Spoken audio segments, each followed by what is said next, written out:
Wat ben jij eind vorig jaar het jaar gevoelig uitgegaan? Of niet? Dat ging heel goed, hè? Ja, dat is... dan gaan we nu maar weer een nieuwe start maken. Maar het eind van het jaar was het natuurlijk schitterend. Ik werd Hollandse nieuwe oranje kroon. Ja, beter kan je dan niet hebben. En vandaar dat we dan ook weer in dit programma zitten. Maar ja, dit is perfect. Beter kan je niet een jaar uitgaan. Waarom de keuze op dit liedje? Ja, dat is een gevoel. Ik kreeg verschillende nummers aangeboden. Maar toen ik hem hoorde, dat was net als met de vorige single Jij meer dan zoveel vrouwen. Hij begon, denk ik, ja, dat is hem. En dat is een bepaald gevoel.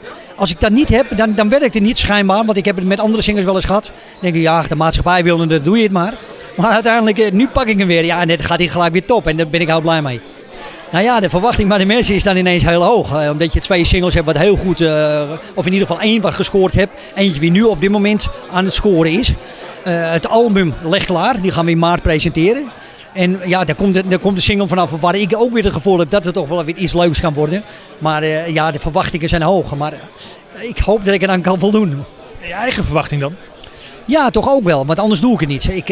We gaan er altijd vol in. Je kan niet altijd scoren, want je maakt er zelf vandaag mee. Er lopen 501 artiesten.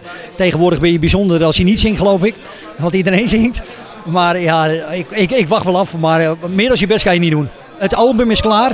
Daar pak ik de single vanaf. De album moet in maart, april moet die uitkomen. Die ligt klaar. Op mijn concert in november heb ik hem aan de fans laten horen. Ja, die vonden het helemaal leuk. Maar ja, die zijn toch wel een beetje bevooroordeeld misschien. En nu, ja, de rest van Nederland nog. Maar het zit goed in elkaar. Emiel Hartkamp gepresenteerd. Denk ik, ja, beter kan ik dat niet hebben. En ik ben benieuwd wat dan die nieuwe single ook weer gaat doen. Maar nu concentreer je op deze. En dat gaat geweldig goed.